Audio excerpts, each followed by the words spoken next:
Welcome back to another episode of Stand on Guard. I'm your host, David Krayden, and I'll be back in a minute to discuss what's on the menu for today. So we are in a very precarious position in this country. We need political change, but we also need the resolve to resist.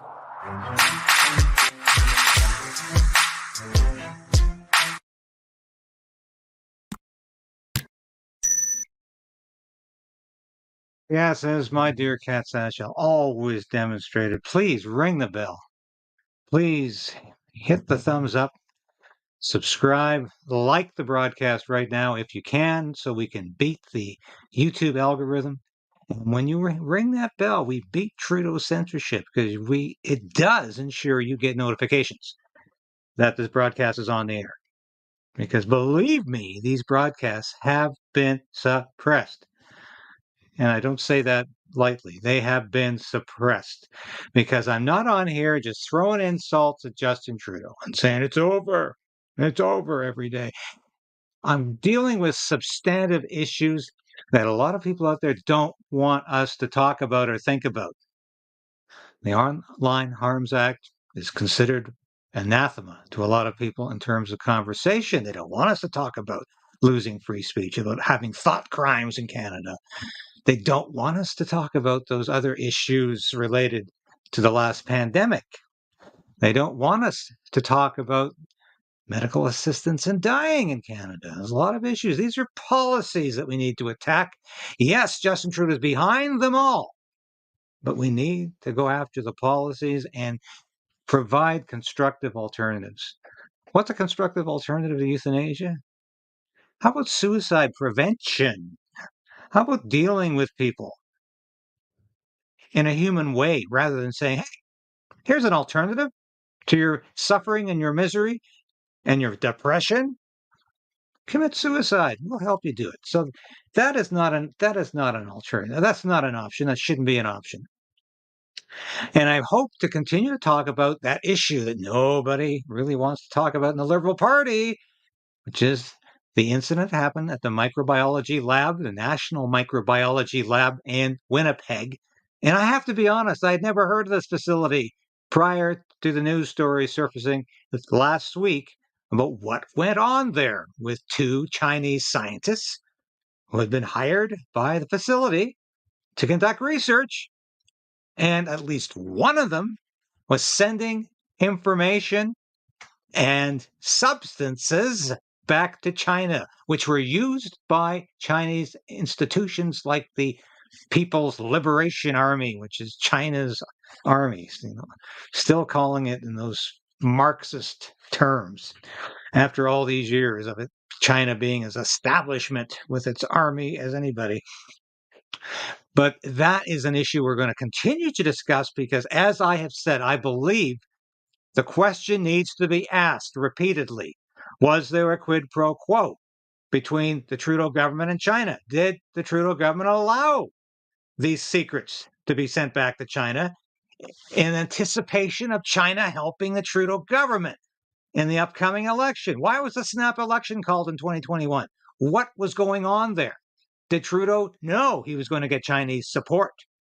Clearly, he did get Chinese support in the 2021 election, as CSIS told him. There was Chinese electoral interference on behalf of the Liberal candidates, largely in the Greater Toronto area.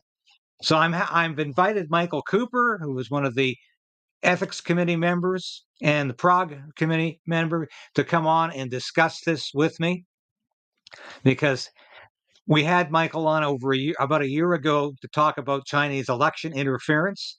He's very up on the subject matter, and he's got a lot to say about this latest scandal.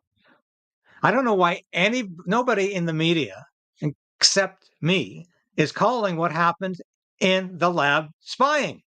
Okay, I realize nobody was charged or convicted of spying or espionage, but clearly the activities described by CSIS would constitute spying by anyone's definition. We need to call a spade in this whole thing. Anyway, that's my brief rant about the Chinese interference. It wasn't just electoral, but I believe this could end up as Trudeau's Watergate. You say Watergate wasn't that big a deal for Richard Nixon. They're sure it shouldn't have been. Yeah, it was a big deal at the time. And it was handled poorly by the Nixon administration, very poorly. It might have been a third-rate burglary, but it developed into a major scandal because reporters kept digging. And there are multi-layers to this China scandal. And I think they're interconnected. And I want to ask the questions, and I want to see what develops with this, because I think this could, as I said in the last broadcast. Anyway, enough about China today. We're talking about Ukraine again today. And the departure from the scene from one of the figures that kept the war in Ukraine going as long as it's been, demanding that the United States send billions of dollars and telling Canada it should do the same. And that would be Victoria Nuland, the Undersecretary for Political Affairs for the Secretary of State in the U.S. Now, there was a nice little letter the other day released by Anthony Blinken, the United States Secretary of State, saying how much they're going to miss Toria. Yes, it's such a tragedy. All those years she's been with the State Department, 6 presidents she served under. Let me tell you, from day one, since she got to the State Department, she has been advocating for foreign wars all the time, anytime, everywhere. She was the chief architect, along with people like Wolfowitz and others who wanted the United States to invade Iraq because they wanted the United States to invade Iraq. There's no evidence of there being weapons of mass destruction in Iraq. We know that now. There was no evidence Iraq participated in 9/11. There was no evidence that getting rid of Saddam Hussein was going to make the region more safe for democracy. In fact, it just led to more civil wars and unrest. But nonetheless, Victoria Nuland has been one of the chief proponents of getting the United States to war everywhere all the time because this allegedly promotes American interests. Yeah. And it allegedly maintains American hegemony, global hegemony. Well, I don't know if it's really working, because when you say any place in the world with real estate is an automatic target for American military intervention, it produces a tremendous strain on the military, misuses the military, and is an absolute catastrophe in the end because people start coming home in body bags or in parts, and there's human suffering. For what end? I was in the military for over 12 years. I love the military. I support the military. I served with NATO in Bosnia. When I think it still had a bit of a mission statement that made sense, when it still had an objective that made sense, it doesn't anymore. NATO doesn't make any sense anymore. More and more members. For what reason? Getting Russia angry? Sitting on Russia's doorstep? Putting missiles next to Russia? Is that doing anything to promote better relations in Europe or the world and world peace? Is it doing anything but fostering the environment for World War III, for a third World War? I don't think so.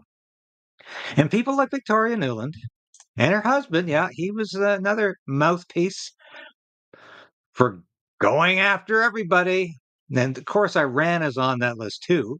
And they'll do anything to start bombing Iran, and just listen to South Carolina Republican Senator Lindsey Graham. He wants to bomb Iran too. Because these foreign policy issues, this dogma has become part of the uniparty, Republican and Democrat. In Canada, it's become part of both the conservative, the liberal, and the NDP foreign policy dogma as well. We have to keep sending billions to Ukraine, even though it's a black hole of Kiev, even though the money is being stolen by the oligarchs and the corrupt political leadership in Ukraine and being siphoned off the Swiss bank accounts, even though we're wasting money, even though it's just fostering more and more death and carnage in Ukraine, even though it's responsible now for at least 300,000 deaths in Ukraine. Don't believe Zelensky when he says 31,000 Ukrainians have died in this war. He's lying to you. He is an international clown in combat fatigues who just has his arms and his hands outstretched for your money because he wants to bring it back to his friends in Kiev. And that's all this is about. So let's have a look at Victoria Nuland, because she's representative of not only Joe Biden's complete failure to manage foreign policy in a credible, comprehensive, or understandable manner, but she's also indicative of what's going on in Canada with the Trudeau regime and Trudeau's insistence that we just support Ukraine to the end and keep pouring billions of dollars into this black hole. The war will soon be over in Ukraine, and Ukraine has lost already. All those billions of dollars will have been wasted. And Trudeau knows this. Joe Biden knows this. And I think Victoria Nuland knew it too. And I think it's part of the reason she left. If she wasn't fired, because she's now a convenient scapegoat for all the errors and mistakes of the Biden administration. Let's have a look at Victoria Nuland when she first joined. Here's the picture on the left. Here she is, a fresh-faced, sunny-eyed young staffer in the State Department.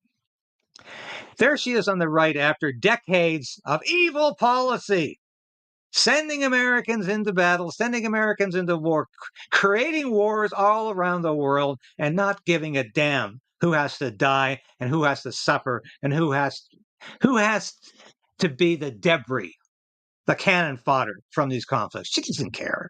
She never has. And here she is, yes, with our own Chrystia Freeland. Oh, well, yes, they're buddies, both with Ukrainian lineage and both insisting we stand with Ukraine till the end, even if it causes a nuclear war.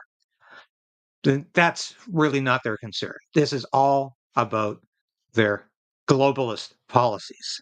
Yes. And I have Ukrainian lineage. You know, people have said, you know, am I pro-Russian? Am I pro-Putin? I am pro-peace. I don't think we need a nuclear war with Russia. I have Ukrainian lineage. My maternal grandmother was Ukrainian Canadian.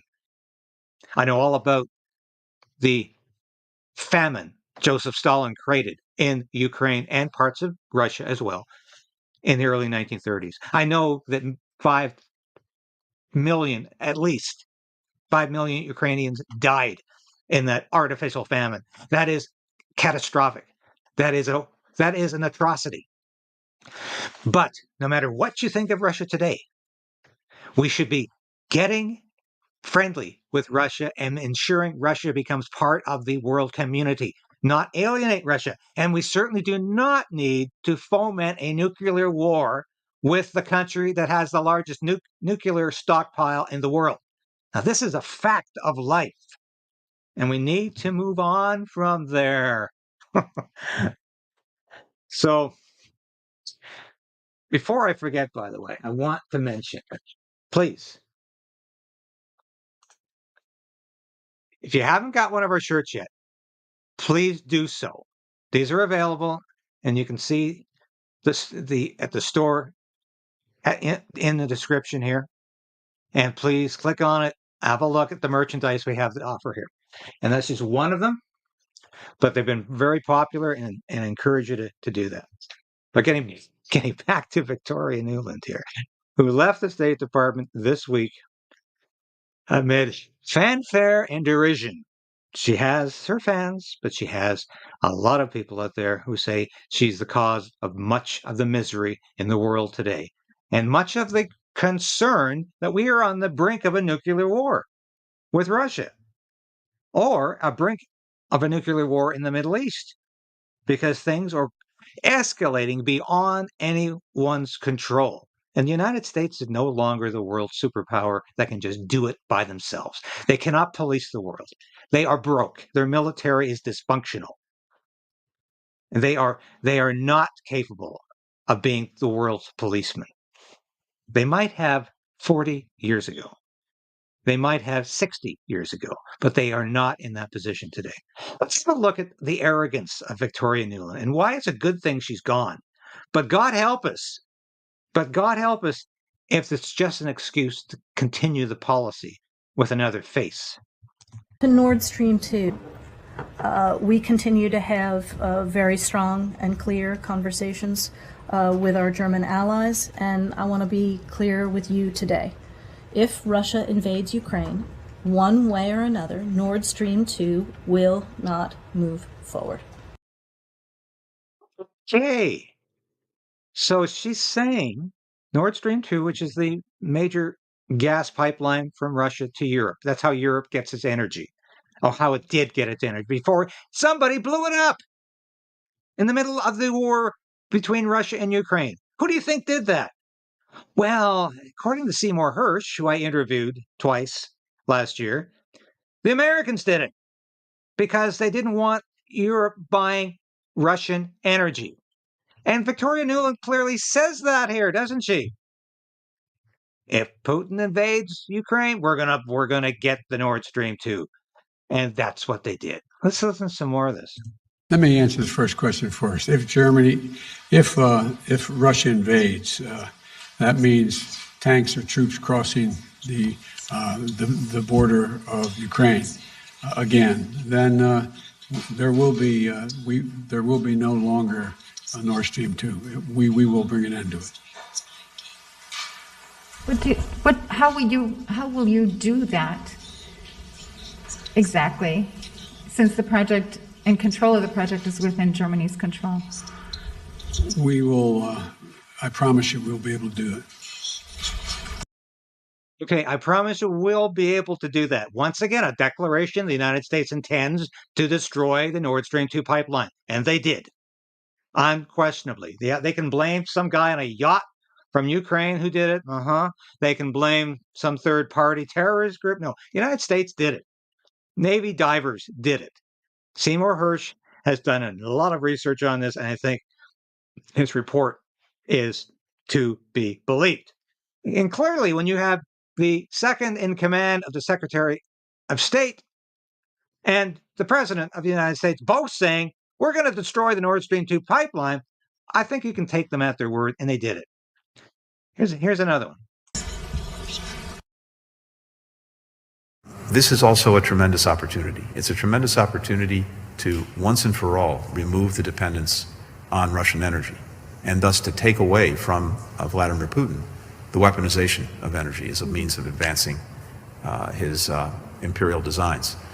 That's very significant, and that offers tremendous strategic opportunity for the years to come. But meanwhile, we're determined to do everything we possibly can to make sure that the consequences of all of this are not borne by citizens in our countries, or for that matter, around the world. So that's Secretary of State Anthony Blinken confirming that the United States was behind it. The United States was behind it.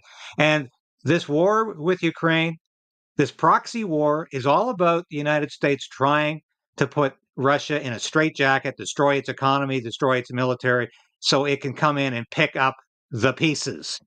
And that's what it intends to do in Ukraine. It does not intend to take the corruption out of Ukraine. It does not intend to ensure Ukraine is a free republic.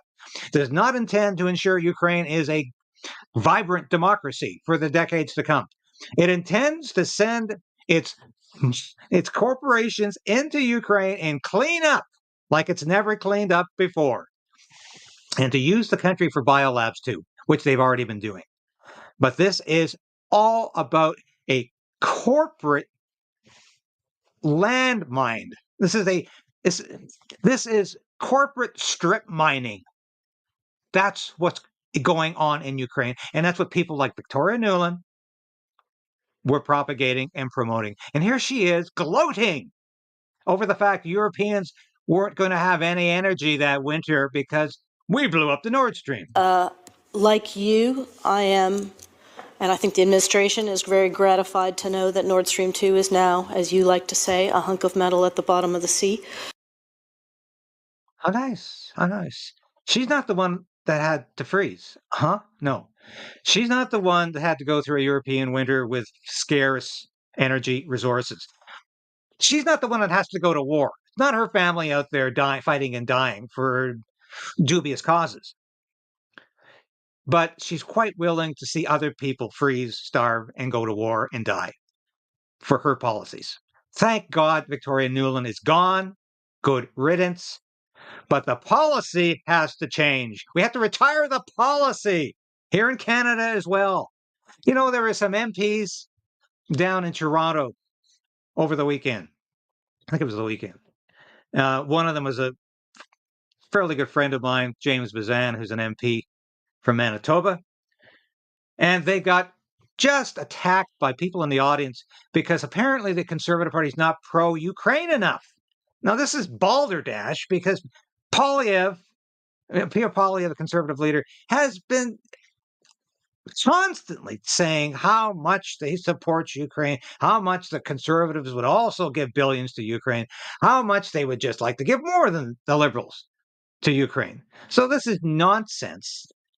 Yes, but the grassroots of the Conservative Party are saying enough. Stop sending our billions to Ukraine when we can't even afford to house people in this country. We've got people in the streets. We've got people going to food banks.